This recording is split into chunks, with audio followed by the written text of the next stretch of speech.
um pouquinho para vocês sobre automatização de lista de prefixos em PIR e BGP. Como fazer e a sua importância. Tem quem eu sou, blá, blá, blá, a parte que como eu sempre digo, a parte importante, tem duas partes que agora, uma outra coisa que entrou aqui na minha vida, que é o Brasil PIR Fórum, um grupo, é um Network Operators Group, de gente que quer fazer a internet ficar melhor. E eu já fazia isso antes, quando eu arranjava encrenca com as pessoas, para falar sobre coisas para fazer a internet brasileira ficar melhor. As intenções dessa apresentação. Basicamente, a primeira coisa é falar numa linguagem mais coloquial, mais simples para o pessoal de provedores de internet de pequeno porte. E uma outra coisa que eu quero falar é que esses trabalhos que estão aqui, tem quase nada meu. É uma coletânea de informações que eu fui pegando nos últimos tempos sobre questões de segurança. Eu estou angustiado, está contando zero tempo ali. Ah, bom, porque senão vão roubar meu tempo, eu vou entrar em colapso. E é uma coletânea de trabalhos, e eu tentei, acredito que tenha feito todos corretamente, as referências dos trabalhos, e vou citar eles depois. Vamos falar um pouquinho sobre BGP, hijack e route leak, que são coisas diferentes, mas é a mesma coisa. E um pouquinho sobre diversas coisas que envolvem isso. Bom, primeiramente, o que é um route leak? Tá? Ou um hijack, um BGP hijack. Foi comentado aqui na apresentação anterior, do Fred, e sobre a questão da RPKI, um dos mecanismos para se evitar esse tipo de coisa. Como vocês podem ver aqui, o AS1 gerou o prefixo 1.2/16 e, teoricamente, ele é o dono desse verdadeiro bloco. Esse seria o fluxo de dados, deveria vir para cá. Mas tem um AS666, safadão, que foi lá e anunciou o 1.2/16, e esse AS vítima, como estava com menos saltos de AS até chegar a ele, falou, eu tenho como chegar no 1.2/16 rapidinho? Vou por aqui.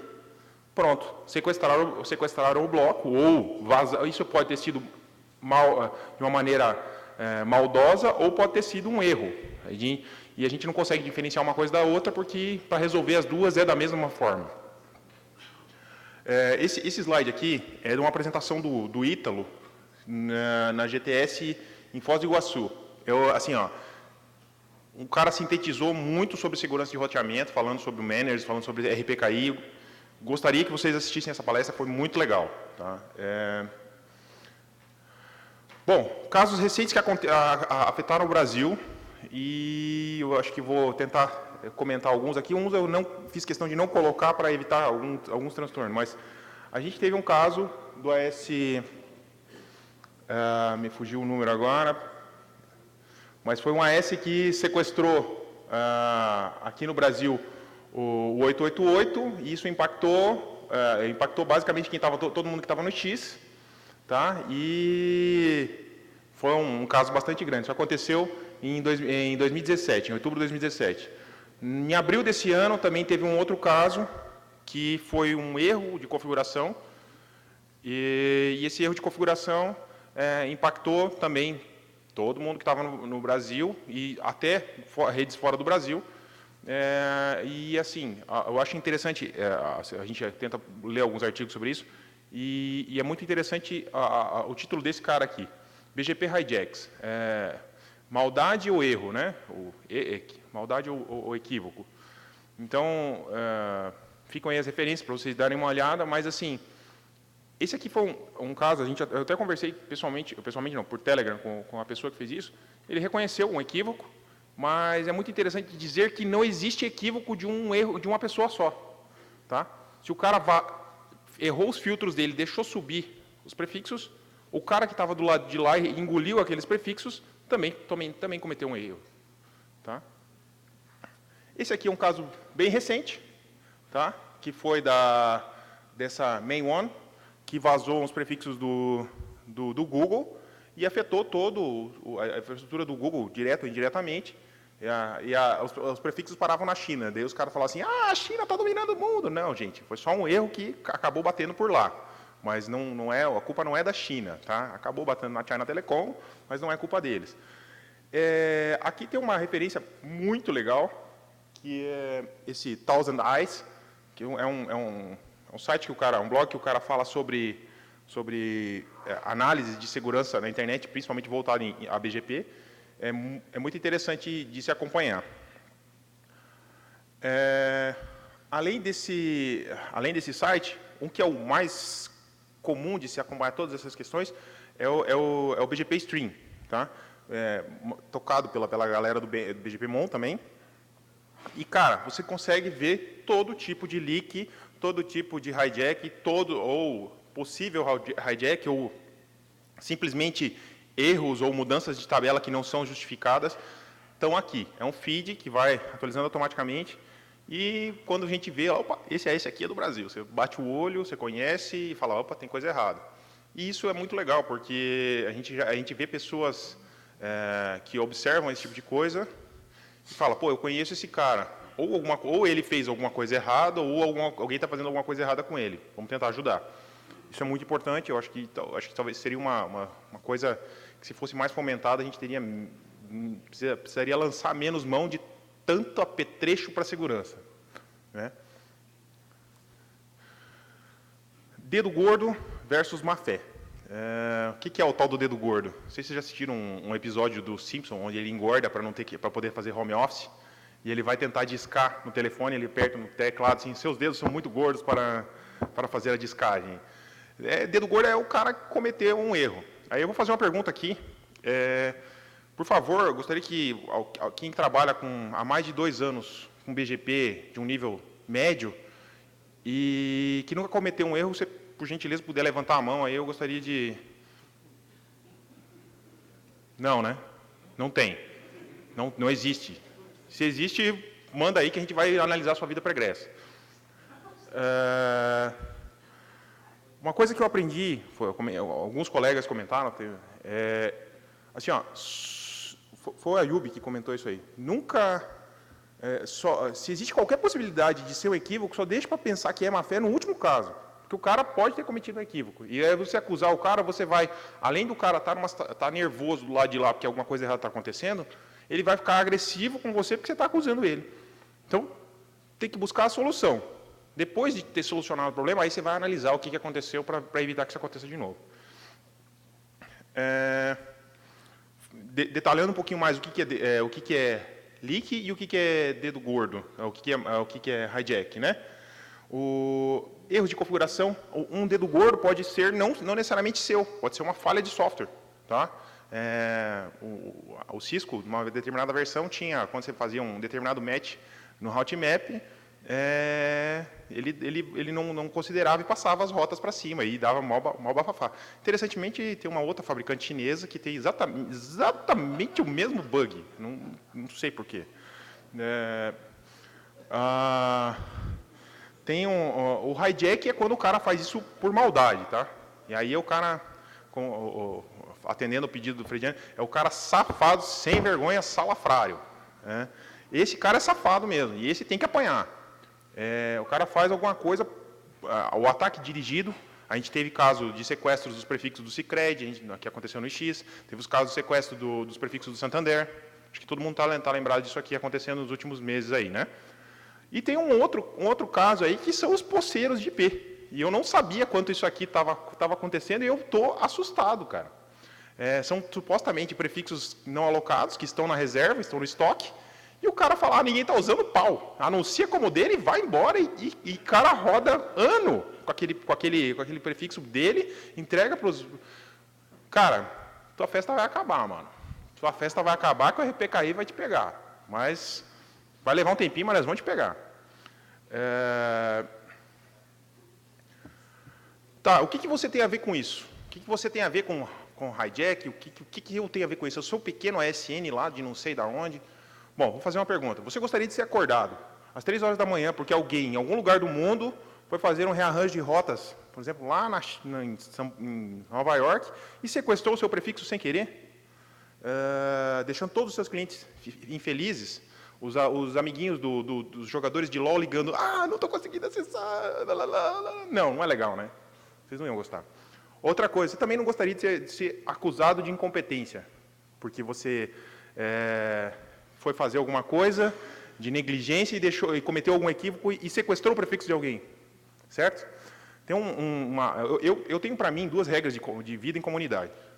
Uma delas é a inversão de papéis, onde você analisa, poxa, eu vou fazer isso com alguém. Se alguém estivesse fazendo isso comigo, será que eu ia gostar? Essa é um princípio de vida em comunidade. E outra é a regra da extrapolação. Bom, vamos fazer isso porque funcionou para mim. Se todas as pessoas do mundo resolvessem fazer isso, o que ia acontecer? Isso vale para muitas coisas. BGP, spoofing e até para vaga de carro. Vai estacionar? Não. Eu vou estacionar só 5 minutinhos na vaga de deficiente, porque sou só eu mesmo, ninguém tem outra vaga sobrando. Ninguém vai... Se você fosse o deficiente que precisa da vaga. Ou se todo mundo resolver estacionar usando 2 vagas, encavalado. O que ia acontecer? Esse é o conceito da extrapolação. Só um comentário. Isso tem tudo a ver com BGP. Isso tem tudo a ver com BGP, tudo a ver com o spoofing. Por quê? Porque o spoofing, outras pessoas te protegem, e você protege outras pessoas. E é justamente o que eu comento aqui embaixo. Bom, a pergunta é assim, como se proteger de hijacks e leaks? A parte triste dessa resposta é que, se você for omisso, se os outros forem omissos, você dança. Ou seja, se o outro cara cometer um equívoco do lado de lá, você vai ter os seus prefixos sequestrados. E se você for omisso, os outros vão ter problema e você vai ser acusado de incompetente. E eu vou falar que você é incompetente, porque eu já fui incompetente algumas vezes. E daí a gente pega, melhora e vai para frente. Tá? Mecanismos da gente se proteger, tem uma série deles.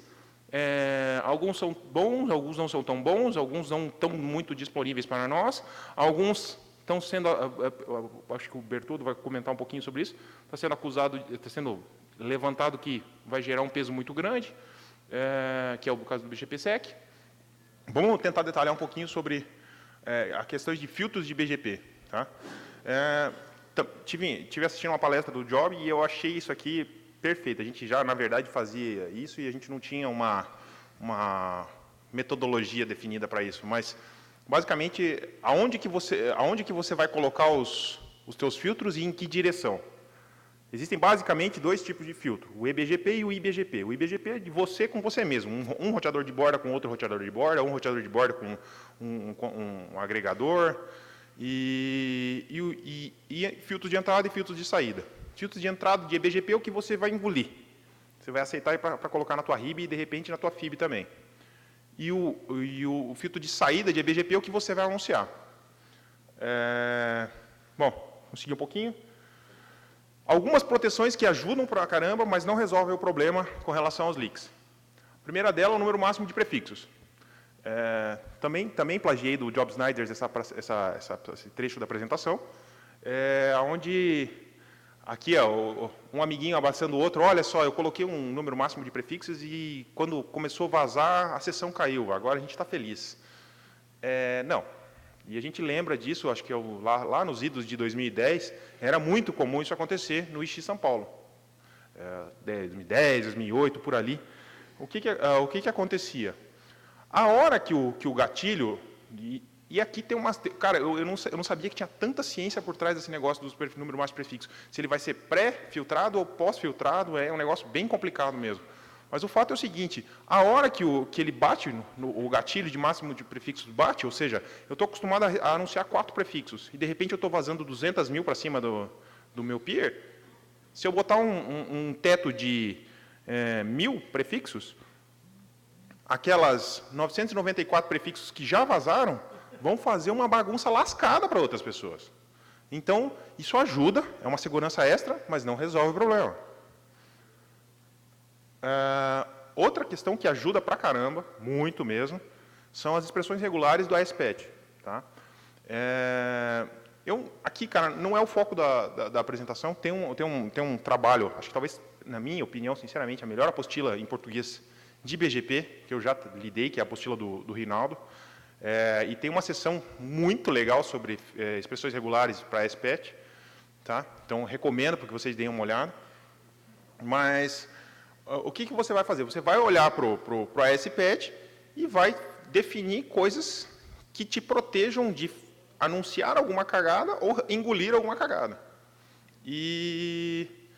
Então, você pode olhar a OS de origem do prefixo, a quantidade de prepends que tem, por exemplo, tem um caso muito legal que a gente volta e meia cita, que é o dia que os MikroTik mataram o Cisco. No MikroTik, quando você vai lá fazer o prepend, você tem duas caixinhas. Você coloca os prepend ou coloca a quantidade de vezes que o seu prefixo vai ser repetido.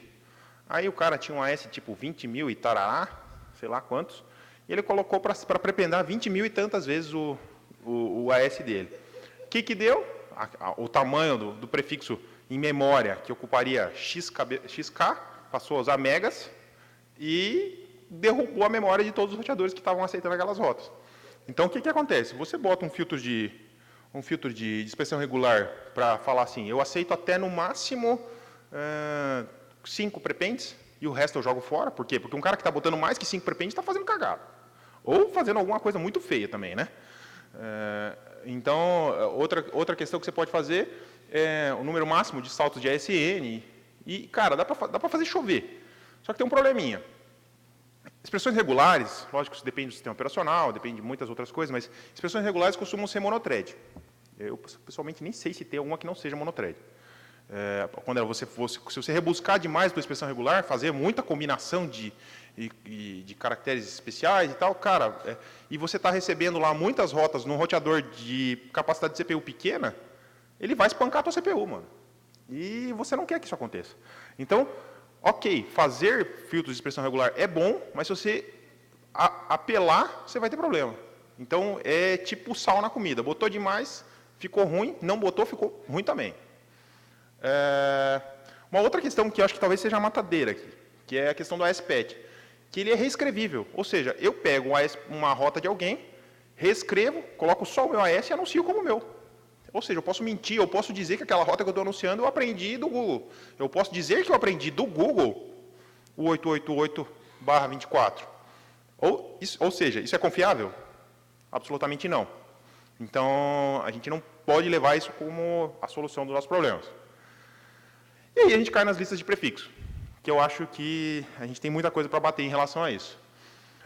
Bom, eu não vou detalhar muito aqui como fazer as listas de prefixos, mas quando a gente fala de Cisco, define o prefixo, um nome para a lista, aí você pode fazer EC24, long, maior igual, menor igual, e assim por diante, fazer uma série de combinações. Você vai no teu neighbor e aplica a lista de prefixo. Ou você pode fazer isso por route map, que é, sinceramente, muito melhor, eu acho, né? Aqui eu reescrevi para MikroTik case, a mesma expressão e bastante simples de se implementar. E agora a gente chega no tal do cone de AS, para fazer lista de prefixo. O que é o tal do cone de AS? E como eu falei, eu sei que talvez a interpretação aqui possa ser grosseira, mas eu tentei falar isso de um jeito simplificado para as pessoas que não estão acostumadas com alguma coisa, com essas coisas, tentem entender de uma maneira melhor. É mais do que isso e é mais complicado do que isso, mas esse jeito vai ajudar a entender, uma maneira lúdica de tentar explicar, ok? Bom, isso aqui a gente tem esses triângulos, que na verdade são cones de boca para baixo, e aqui no cone do AS1, quem são os downstreams, não seriam downstreams, quem então são downstreams são todos esses outros AS, AS2, 3 e assim por diante, até o 10. Tá? Quem está no cone do AS2 são esses caras aqui, quem está no cone do AS4 é o AS8 e assim por diante. Então, por exemplo, do filtro do AS4, quais os prefixos que ele deveria aceitar no BGP, na seção de BGP dele com o AS8? Só os prefixos que estão no AS8. Certo? E no AS2, ele vai ter que aceitar do AS4, quem está no AS4 e no AS8, do AS5, quem está no AS5, os prefixos que estão no AS5 e os prefixos que estão no AS10. Como que isso ficaria? Eu sabia que ia ficar pequeno, e a ideia foi gerar essa documentação para ser consultada depois. Aliás, a apresentação como um todo. Mas aqui eu tenho uma metodologia para quem usa em MikroTik que eu gosto muito e que ela é muito funcional, muito funcional. Ela fica muito fácil de operar no dia a dia quando você tem que fazer alguma alteração. O que eu faço? Eu defino uma prefix list vinculando aquele objeto e no peer eu amarro uma prefix filter. Então eu digo na prefix filter eu chamo a prefix list e dou um permit nela, e no resto, no final, eu nego. Então, aqui nas configs do ASN4, ele vai ter peer com o BGP, com o ASN8, e os prefixos do AS8 vão estar na lista dele. Do 2, a mesma coisa, ele vai ter 2 peers. Quem vai ser? Vai ser o AS4 e o AS5, e no AS4, aqui eu declarei as prefixes, e nas actions da prefix filter, eu declarei no peer que está vindo do AS4, os blocos do 8 e os blocos do 4. Se você for, funciona. Ok? Do AS10, do AS1, perdão, é a mesma coisa. Eu declaro os objetos de prefix list de cada um dos AS e na definição das prefix filters do peer, eu chamo cada um recursividade na prefix filter do MikroTik. Já fui acusado disso gerar um tipo de sobrecarga na hora de processar as listas, mas, sinceramente, eu desacredito disso. Não tenho problema com isso e toco redes que rodam muito bem com relação a isso. Tá? Bom, como eu estava falando para vocês, são proteções que ajudam, mas não resolvem. E por que elas ajudam, mas não resolvem? Você é bobo, feio e chato. Você acabou de falar que não consegue fazer, mas conseguiu fazer. Ok, legal, deu um trabalho, né? Olha a quantidade de linha que tem nessa meleca aqui para 5 AS, 10 AS, certo? Vamos complicar? Digamos que cada um desses AS aí tenha 10 ou 15 ou 20 prefixos e a cada pouco acontece uma mudança de prefixo. Como é que está a tua gestão de documentação e alteração disso daí? Como é que está as tal das cartas LOA? Como é que fica isso daí? Eu duvido que vocês consigam manter isso aí em dia com 100%. Sabe como é que vocês mantêm isso aí em dia? O cara do AS10... O cara da AS10 faz um anúncio, não funciona, ele vem reclamar para você. Aí você vai lá e ajusta na prefix list. Essa meleca é manual e não funciona. Funciona por um tempo e depois começa a incomodar. Aí os caras falam, poxa, mas seria muito legal se tivesse um jeito de cada ASN cadastrar num local centralizado as informações sobre os seus prefixos e também saber um jeito de saber com quais ASNs cada AS conversa, certo?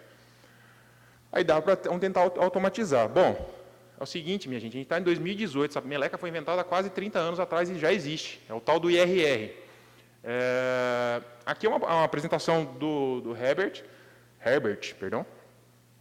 sobre IRR. Foi em 2011, eu não achei o link do YouTube, acho que nesse tempo não se gravava as apresentações, mas ela é muito boa, muito completa, muito interessante. Recomendo que vocês, quem tiver um pouco de interesse, procure essa apresentação e acompanhe a questão do IRR. Aqui ele fala o que é um sistema global de base de dados que permitem compartilhar informações sobre políticas de roteamento. E é baseado no tal do RUIS, que é um pouquinho mais velho ainda. Entendeu? Ou seja, hoje em dia nós estamos usando o protocolo Ethernet, que tem lá seus 40 e tantos anos. A internet é isso, protocolos antigos, resilientes, que funcionam e vão sendo ajustados, mas que funcionam. Aqui uma outra apresentação do Brian Faust, que aconteceu no X-Forum de 2 anos atrás. Três anos atrás. E também ela é muito legal e ela é um pouquinho menos formal, assim, ela é um pouco mais detalhada sobre como você opera os objetos, e ela, inclusive, ela detalha sobre como é esse masoquismo de ter que ficar operando os registros através de e-mail, assim, que é o caos isso aí, cara. Eu pessoalmente, eu tenho uma dificuldade muito grande. Ou é um bloqueio, ou é burrice, eu não sei, mas não consigo operar direito esse negócio. Tá? Mas é uma apresentação muito boa e que eu sugiro que vocês acompanhem também. Nessa mesma apresentação, então, ele explica quais foram aqui ele fala que foram os atributos que foram adicionados no RUIS para permitir esse tipo de coisa. Para quem não sabe, o AS7 é uma coleção de AS. Só quebrando um pouquinho o protocolo, voltando no cone, por exemplo, um AS7 do AS1 seriam todos os AS que estão embaixo dele. Certo? E aqui ele comenta sobre vários atributos e tal, tem muitas informações interessantes. Ó, quem é o maintainer daquele registro, e o bloco em si, daí depois o AS de origem. Não vou ficar delongando porque o tempo está contando. Vocês já viram essa tela em algum lugar? Conhecem ela? Para que ela serve, será, hein? Para que serve essas melecas aqui, ó? Esses negócios que só o AS do registro tem, que mais nenhum tem, eu acho. Nem os meus também não tem. Alguns, né? Alguns eu já fiz. Para que serve isso aqui? Serve para dizer que o AS do registro vai aceitar os prefixos do AS 2914, vai aceitar os AS do prefixo 3549 e assim por diante. E vai anunciar os AS, olha aqui, ó, esse aqui é o AS7 do registro. Então, ele vai anunciar, para esse cara, eu vou anunciar o core de AS do registro. Então, eu estou dizendo para as pessoas, de uma maneira automatizada, como que é a minha política de roteamento em relação ao que eu vou anunciar e o que eu não vou anunciar. Ok? 99, talvez se um dia, provocar o Rubens aqui, talvez um dia seria legal gerar uma estatística de 99,9% dos AS brasileiros não tem isso aqui preenchido. Acho que são 7 mil e tarará, né? Eu duvido, mano. Duvido. Uma ferramenta, não me lembro exatamente com quem que eu estava conversando, porque agora estou meio ofuscado pela luz, mas a gente estava comentando sobre como saber questões, o que tá publicado no IRR, o que não está, e agora esse cara aqui também tem uma análise de RPKI. O que ele faz? Ele olha para as bases de IRR, olha para a DFZ, para o tal do full routing, e fala, esse prefixo está ok, esse prefixo não está ok. E ele olha também para o RPKI também, e é muito legal. Tá? É uma ferramenta de análise online, você vai lá, bota seu AS, ele faz muito mais que isso, mas essa é uma delas, e te diz, ó, isso está certo, isso está errado, alguma coisa tem que ser vista. Aqui no AS do registro, está verdinho e está azul, ou seja, acho que eles sabem configurar a partir de IRR e BGP. Então, deve ter começado ontem. Bom, ferramentas de automatização. Como que a gente vai automatizar essa bagaça? Cara, tem mais de um conjunto de ferramentas. Eu me adaptei, eu aprendi com um amigo, ele me deu a dica e eu falei, pô, isso aqui é vida, cara. Isso aqui é uma beleza. Que é o tal do BGP-Q3. Tá? É muito fácil de mexer. Mas existem, acho que o mais antiguinho desses caras aqui é o Toolset, e o Toolset tem uma ferramenta chamada PVAL, que é onde você consegue, um subconjunto, ele tem um conjunto de ferramentas, e um deles é a PVAL, que você consegue pegar os AS de relacionamento dos caras. Cara, dá para fazer chover, entendeu? E com isso você scripta isso e mexe nas suas configurações.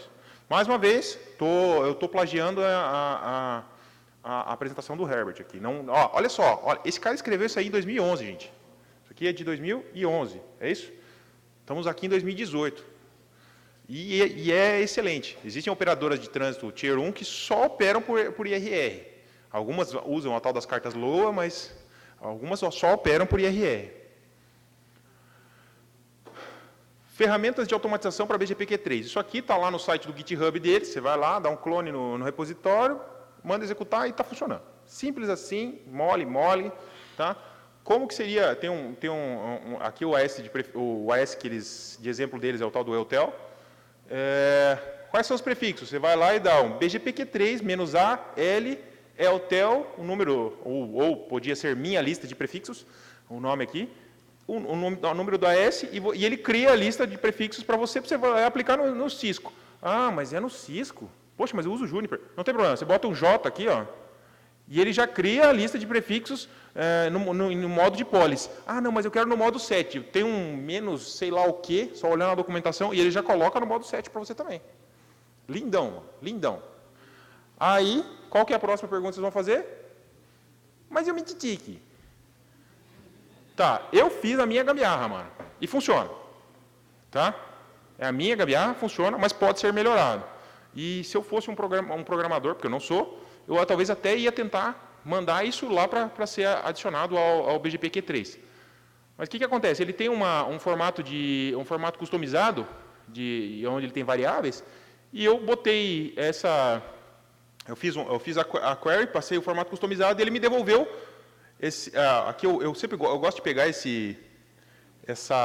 por causa do nome, porque é LuckyNet aqui, não sei aonde que eu vi, comecei a usar para fazer exemplo, e ele me deu os prefixos num formato de prefix list do MikroTik, e funciona, certo? E é bem legal, isso aqui está numa thread da GTR, fazendo um comentário à parte. Ah, mas eu gosto de Telegram, mas eu gosto de WhatsApp. Ok, aí você coloca um monte de coisa legal para se conversar lá dentro e aquela merda se perde e ninguém mais acha aquele negócio. Você bota na GTR, você vai lá, procura o endereço, copia, ó, tá aqui. Olha, vai lá e dá um search no Google, você acha uma coisa boa. Por isso que a gente se chama de careta, mas, cara, tem coisas muito legais para se pesquisar nos históricos da GTR. Ok, e como é que eu vou fazer o meu roteador engolir essas prefix list que a gente gerou aqui, ó? A gente gerou uma prefix list, como é que eu vou fazer o meu roteador engolir? O método mais trivial, mais fácil, é o SSH mais um bash mais um cron. Você manda baixar os prefixos e manda colocar dentro do roteador todo dia. Funciona. Simples assim. É um método, porém, é engessado, é chato de mexer e é feio pra caramba. Tem outros métodos que podem ser utilizados. O Ansible, só que o Ansible ele tem uma curva de implementação bastante íngreme, então você tem uma dificuldade de fazer ele começar a acontecer, mas depois que você usa, você não consegue mais largar ele. E tem esse tal de Napalm aqui, cara, que eu confesso para você que eu aprendi bem recentemente, mas eu descobri que tem uma tal de Cloudflare aí que usa esse trem aí. E pelo que eu entendi, a parte toda a parte de automação deles é baseada nesse Napalm. Então, não deve ser ruim, né? Eu tenho um problema muito sério quando eu faço isso. Eu não sei resolver. Se alguém souber resolver, na verdade, tem até um amigo que ficou de me passar uma orientação sobre isso. Quando você vai no Router OS e altera uma prefix list, ele faz o resend automático nas rotas. Ou seja, se você for, não, eu quero ser muito proativo, quero colocar para ele verificar os IRRs de 15 em 15 minutos para ver se está tudo certo. O que você vai fazer? A hora que você for de 15 em 15 minutos reaplicar as rotas, ele vai reenviar as rotas para você a cada 15 minutos. Então, não é legal. Tem uma solução alternativa a isso é o IRR Power Tools, que ele faz um diff e só aplica se tiver diferencial nos prefixos. Mas diz que tem um jeito de fazer por API, não sei o quê, eu não manjo dos paranauê desse negócio aqui, mas você consegue alterar as prefix lists sem ter que fazer o resend nas rotas. No Cisco, só vai. Entendeu? Bom, agora eu consigo ir lá e pegar os prefixos automaticamente, eu consigo ir lá e pegar os AS filhos, se o amiguinho for lá e cadastrou os AS relacionados dele, eu consigo ir lá e descobrir quais são os AS filhos dele, e eu consigo gerar as minhas listas de prefixos automaticamente. Ficou mais fácil de manter aquela... Opa! Ficou mais fácil ou não ficou de manter aquela lista de prefixo? Eu acho que não tem questionamento com relação a isso, né? Antes de falar um pouquinho sobre isso, é por isso que algumas Tier 1 ou Tier 1, eu falo Tier 1, só trabalham com IRR. Por quê? Porque você não tem que... As coisas só acontecem. Você vai lá, automatiza e não põe mais a mão. Simplesmente acontece. Sinceramente, essa é uma coisa muito legal. E outra coisa, esse negócio já existe há muito tempo. Então, é muito funcional. Mas tem problema. Em 2011, tá? 80% dos prefixos já eram anunciados em IRR. Só que 80% desses 80%, ou seja, 64% dos prefixos da época, eram proxiados. Proxy em inglês, procurador. Ou seja, que acontecia? Ah, eu vou contratar uma operadora de trânsito. Na época só tinha as grandonas, ia lá e contratava, por exemplo, uma Embratel da vida, ou uma Level 3. Aí a Level 3 tinha que te anunciar na Europa, que só engolia por IRR. E ele tinha que fazer seus prefixos, porque você queria acessar conteúdo da Europa. O que eles faziam? Eles faziam um registro num IRR e falavam, ó, eu que vou anunciar, mas o prefixo não é meu, então eu sou um procurador desse... Aí você tinha a tal da carta de LOA, tá? E daí eu sou procurador desse prefixo.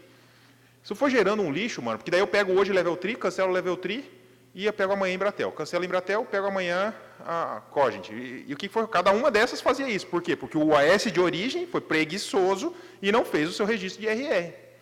E eles tinham que fazer funcionar. Certo? O que aconteceu? Foi gerando lixo nas tabelas de IRR. Por quê? Porque quando é o próprio cara que mantém, ele coloca e ele tira o próprio registro dele. Tem uma coisa muito legal no IRR do TC, né, o IRR, o BGP NetBR, que ele não aceita registro em modo proxy. É só o dono do AS que pode fazer os registros dos seus prefixos. Tem algumas outras questões, assim, tem algumas outras questões de problemas com o IRR, que alguns deles não faziam ou não fazem validação, tá? E essa questão dos lixos. Essa aqui é uma palestra do Job Snyder, onde ele comentou sobre ações que estão sendo feitas para se corrigir. Eles tinham duas opções. Ou a gente fecha os registros sem validação, ou a gente filtra isso e deixa esses registros sujos lá. São duas ações que foram feitas. Aqui ele comenta sobre isso. Aqui o Arin tem algumas questões sobre onde eles reconheceram isso. O RIPE já fechou e marcou os registros que estavam não válidos como, acho que é não válido, acho que é não autenticado. Ele fez uma marcação no registro do Ruiz, ou seja, quando você faz a consulta lá, você dá Ruiz, blá, blá, blá, ele aparece aqui, ó, registro malvadão, entendeu? E o que mais? Bom, aqui tem um negócio muito legal, mano, que é uma tecnologia bem nova cooperando com uma tecnologia bem velha. Como eu já falei, essa meleca tem uns 35 anos, tá? O que é esse trem vermelho aqui, ó?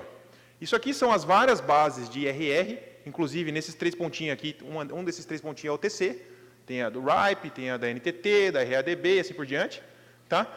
E eles alimentam os agregadores, são concentradores de registro. Todo mundo consulta nesses caras hoje em dia, certo? E você, através dos RPKI, que foi comentado na apresentação anterior, você valida se aqueles registros que estão no IRR são condizentes também com RPKI. Ou seja, você tem, indiretamente, RPKI no IRR. Ah, olha que legal, o meu microtik não fala RTR, eu não sei como fazer RPKI. Resolvido o problema, mano. Despicha, vai fazer teu registro de IRR. Bom, vou falar um pouquinho, fiz a pegada geral, vamos falar um pouquinho sobre os filtros do IX, que é uma das minhas paixões. Tá? A primeira fase, a prazo médio, espero que a curto prazo, vai ser a validação de origem no RDAP. O que é RDAP? É o Ruiz metido à besta. É a versão nova do Ruiz. Tá? Eles vão ver se aquele prefixo que você está anunciando é realmente do teu AS. Eles vão ver se aquele prefixo que está chegando é realmente do AS lá da PNIC, lá da África, para chegar para você aqui. E se não for, descarta. Sequestro de prefixo, se deu mal. Pelo menos nos filtros de X. Aqui, a hora que vai começar a entrar black hole, certo? Então, eles vão começar também a validar a origem. Se a black hole for válida ou não, vai mandar para cima. E algumas outras validações. Isso aqui é para prazo médio. Eu, sinceramente, acho que deve acontecer, espero, tenho uma expectativa, porque eu sou um cara esperançoso, a curto prazo. Aqui está num prazo longo. E daí tem uma outra coisa aqui, que é onde a gente começa a validar a coisa um pouquinho mais, de um recurso um pouco mais profundo. Também a longo prazo, mas eles vão começar a validar o tal do RPKI. E não é porque o Brasil atualmente não tem os recursos de RPKI que ele não pode validar RPKI de prefixos que não vieram do Brasil. Um prefixo que foi gerado lá na PNIC, se ele tiver com registro de RPKI inválido, joga fora. E aqui, a validação do IRR. Eu quero crer, sinceramente, que essa validação do IRR vai acontecer antes até do RPKI, ou pelo menos, talvez ela passe a acontecer ao mesmo tempo, mas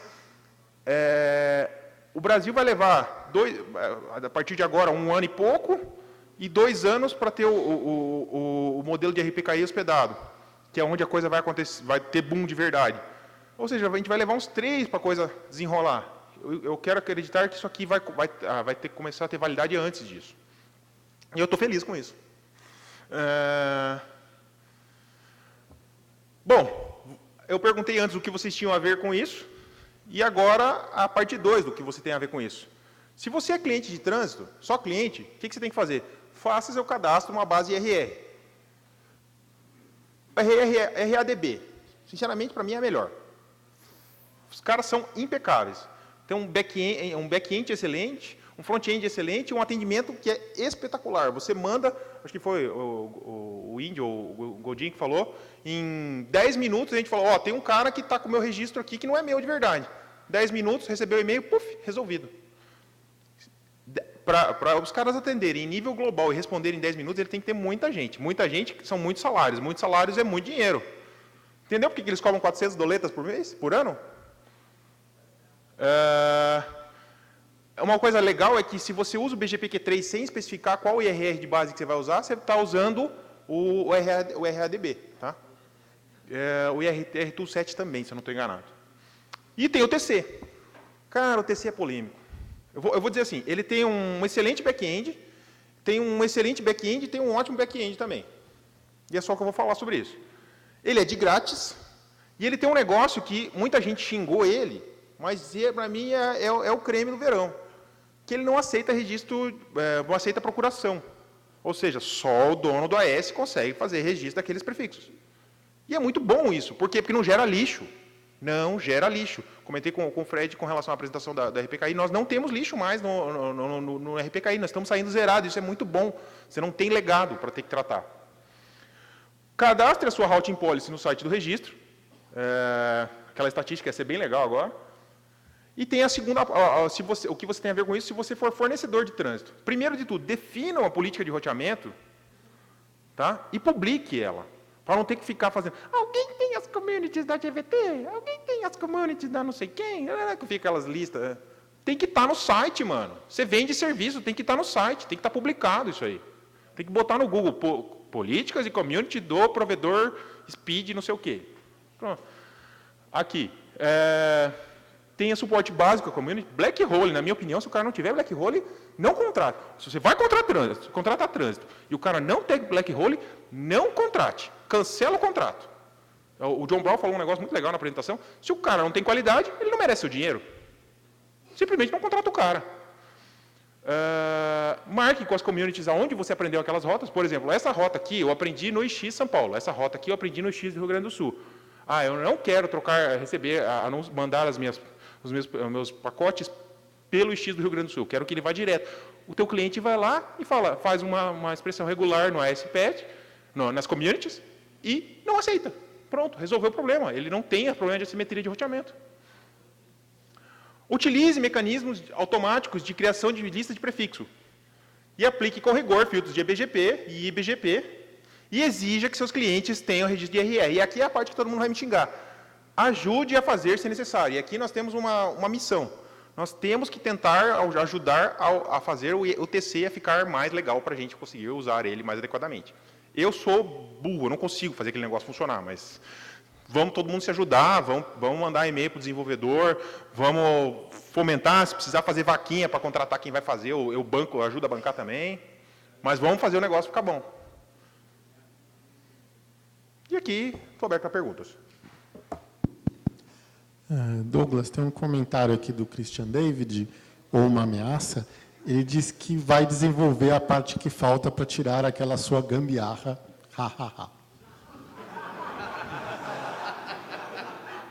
Ok.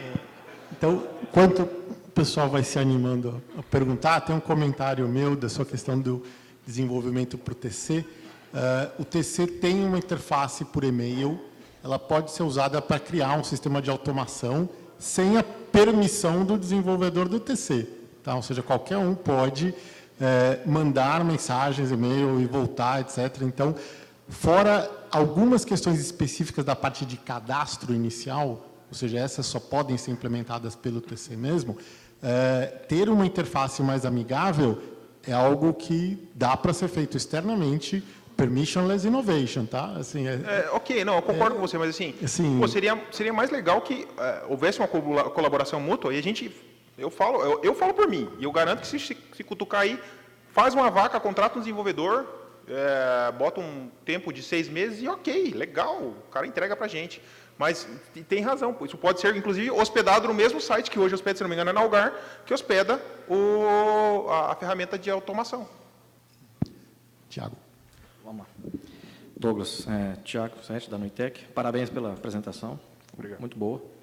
Na verdade, é uma dúvida para você souber explicar para a gente aquela questão que foi, acho que 2, 3 meses atrás, onde o pessoal da NTT começou a fazer um registro automático numa base de IRR dele das informações que vinham do registro BR, né? Então, o Job colocou na lista, né, a informação que estaria replicando automaticamente todo dia meia-noite as informações de delegação de IP e IAS do registro BR, que isso salvaria tempo de todo mundo. Mas parece que tem uma pegadinha aí que não é uma base espelhada, alguma coisa assim. Se puder esclarecer aí, que seria aquele ponto da sua apresentação, né, de ajudar o pessoal a registrar, de fazer, estaria resolvido de maneira automática pela NTT. Então, se puder esclarecer a situação, eu agradeço. Na verdade, obrigado. Assim, até eu falar a verdade, eu iria tomar a iniciativa de pingar um e-mail para ele sobre isso, mas pelo que eu recebi de informação, justamente, aquilo está valendo só para o IRR da NTT, pós a replicação. Entendeu? Ele já filtrou isso pós-replicação. O que ele fez? Ele pegou a base RDAP, ou seja, a base que vincula AS do Brasil com seus respectivos prefixos do Brasil, e se chegar alguma coisa diferente disso, ele tira. Ou seja, é um prefixo malvado, ele considerou. Só que isso aconteceu dentro do IRR da NTT só. Então, se as suas consultas forem feitas contra o IRR da NTT, vai funcionar. Se fizer isso contra o IRR da RDB, não vai funcionar. Mas eu posso estar falando besteira, eu tenho que endereçar essa pergunta a ele. Mas é o que eu interpretei dessa questão. Tá, não, até onde eu tinha entendido, e realmente você faz uma consulta hoje nos IRRs que são espelhados, eles não espelham essa base que ele está chamando de registro BR, que só existe realmente no da NTT. Então, acaba não sendo muito útil para essa função de economizar tempo de todo mundo do registro. Né? Assumo o compromisso de fazer essa pergunta para ele e replicar a resposta no GT. Tá bom, obrigado. Wesley. Wesley Correia, Telecom Consultoria, parabéns pela apresentação, muito boa, muito esclarecedora. Uma pergunta em cima, talvez, de alguns laboratórios que você fez. Qual é a periodicidade que você recomenda para uma aplicação média de um provedor para utilizar o BGPQ3 consultando na base do IRR para que ele possa sempre manter as prefix lists atualizadas? A gente também viu aí bem claro na sua apresentação que há alguns problemas de resend quando você usa o Router OS, e eu entendo isso como crítico. Você fez algum estudo que possa determinar, por exemplo, uma vez por dia, uma vez por semana, ou se você tem 57 pins BGP, é recomendado que você faça uma vez a cada 3 dias? Você tem alguma métrica disso para passar para a gente, para ficar mais palpável? Para falar a verdade, não pensei em desenvolver uma métrica, mas a minha experiência diz que... bom, vamos lá, eu poderia fazer essa consulta, simplesmente fazer a consulta e obter as informações de minuto a minuto, mas isso seria muito ruim, porque eu iria fazer um ataque de negação de serviço no serviço de IRR, não ia ser legal. E a gente não precisa de mais do que, talvez 2 consultas por dia, 4. Por quê? Porque é o tempo de fazer as mudanças de rota. E aplicar efetivamente no roteador, infelizmente o BGPQ3, acho que ele não tem a ferramenta de diff, mas o IRR Power Tools, ele já faz o diff, ou seja, você faz uma consulta, aí depois você faz uma consulta de novo. Se for igual, ele fala, não tem nada, está tudo bem.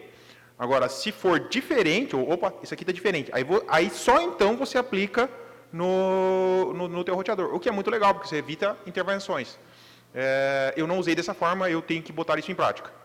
No caso de um software, então, no caso do BGPQ3, já que há essa possibilidade de programar alguma coisa, esse diff pode ser feito até do lado de fora da caixa. Você grava o último histórico da consulta que você fez, ou o que está ativo no roteador no momento, faz um diff. Se é igual, você não precisa nem acessar o roteador para consultar a configuração que está lá. É uma eu vi bacana. um malucão que fez em CSV isso aí, cara. Então, aí é top.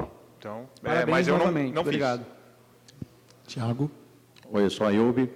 Ajudando a responder a pergunta do Wesley, minha experiência e Douglas, que os Tier 1 se dividem em 2 grupos, que fazem diariamente atualização a partir do IRR e os que fazem 2 vezes por dia.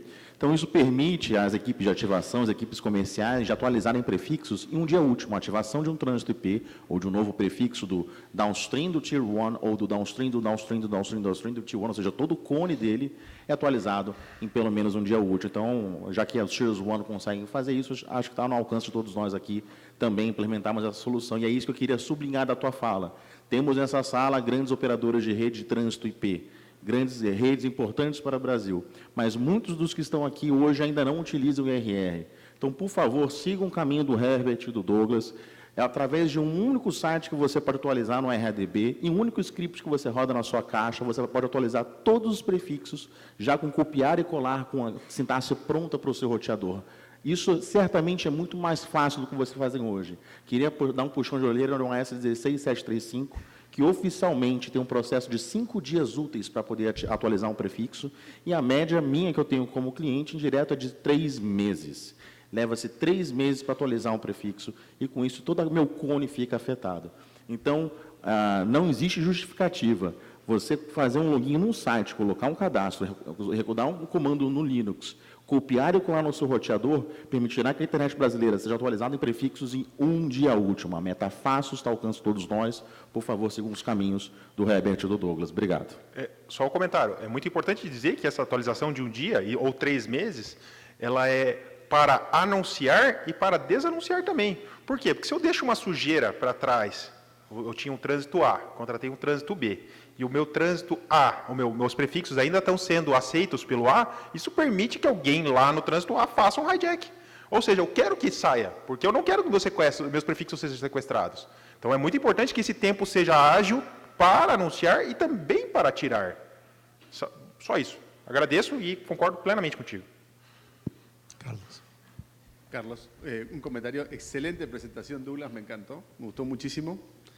Quería destacar un punto que tú dijiste, que es el hecho de que ustedes pueden empezar a utilizar RPKI para validar, por más que todavía no puedan crear ROAS, tengan que esperar unos meses para poder crear los ROAS en el sitio de NIC Brasil. Y un dato adicional, el hecho de que no se puedan crear los ROAS todavía no quiere decir que los operadores que tienen prefijos de otras regiones no puedan usar AES de origen brasileros. Es decir, si hay, por ejemplo, un operador que está utilizando IPs de RIPE en Brasil, que creo que hay, ellos pueden crear ROAS en el sistema de RIPE y usar AES brasileros como origen, y ustedes podrían validar eso.